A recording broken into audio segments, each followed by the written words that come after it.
আমি বরং রাজাকে গিয়ে দেখাই, রাজা এইসব মূল্যবান মনির দর বুঝবে, বেশি টাকায় কিনতে পারে।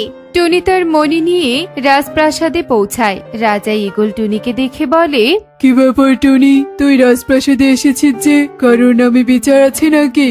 না রাজা মশাই, আসলে আমি বনের মধ্যে ঘুরছিলাম, তখন একটা সুন্দর মণি কুড়িয়ে পেয়েছি। ভাবছি টাকার বিনিময়ে এটা বিক্রি করব। যদি আপনি আমার মণিটা নিয়ে কিছু টাকা দেন তবে এই গরিব টুনির অনেক বড় উপকার হবে। এই বলে টুনি রাজা ঈগলকে মণিটা দেখায়। রাজা ঈগলের মণিটা বেশ পছন্দ হয়। বাবা বাবা, এমন মণি তো আমি খুঁজছিলাম। এই মণি দিয়ে আমার মণির আংটি বানাবো। এই, কে কোথায় আছিস? টুনির মণিটা যোগ্য অর্থ দিয়ে কিনে নে। রাজার ডাকে মন্ত্রী কবুতর সেখানে এসে টুনির মণি কিনে নেয় আর টুনিকে কিছু অর্থ দেয়। তারপর সেই অর্থ নিয়ে টুনি তার বাড়িতে ফিরে আসে। যা অর্থ পেয়েছি তা দিয়ে আমার বেশ কিছুদিন কেটে যাবে, ভালো মন্দ খেতে পারবো, এই ভাঙা বাড়িটা মেরামত করতে পারবো, আবার কেউ অর্থের বিপদে পড়লে তাকে সাহায্য করতে পারবো।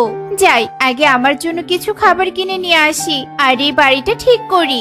যেই বলা সেই কাজ। টুনির এভাবে দিন বেশ ভালোভাবেই কেটে যাচ্ছিল। টুনির যখনই টাকার অভাব হয় টুনি তখনই মণি এনে রাজার কাছে বিক্রি করে। কিন্তু একদিন, এই টুনি, আয়, তুই প্রতিদিন এভাবে এত মণি কোথায় পাচ্ছিস? আমার সন্দেহ হচ্ছে তোর পেছনে গুপ্তচর লাগিয়ে দিব নাকি?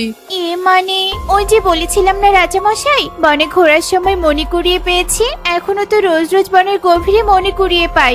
এ মানে, এবার আসছি রাজা মশাই। রাজা মশাই আমার উপর সন্দেহ করছে। না না, রাজা মশাইয়ের কাছে মণিরাজ্যের খোঁজ দেওয়া যাবে না। যদি লোভে পড়ে মণিরাজ্যের কোনো ক্ষতি করে, আমি বরং একদিনে কিছু মণি গাছ থেকে মণি পেরে নিয়ে আসবো, আর কোনোদিনও মণিরাজ্যে যাব না। ওই মণি দিয়ে যতদিন চলবে চলুক। রাজা মশাই আমার পেছনে যদি কাউকে লাগিয়েও দেয় তবুও বুঝতে পারবে না। যাই যাই, তাড়াতাড়ি বাড়িতে চলে যাই। টুনি বাড়ির দিকে তাড়াতাড়ি যেতে থাকে। অন্যদিকে কালু একটা গাছের ডাল থেকে টুনিকে দেখতে পেয়ে বলে, কি ব্যাপার, টুনি এমন হন্তদন্ত হয়ে বাড়ির দিকে ছুটে চলছে কেন? আজকাল দেখছি টুনির বাড়ি থেকে বেশ ভালো ভালো খাবারের সুবাস ভেসে আসে। যাই, একটু দেখে আসি টুনি বাড়িতে কি করে।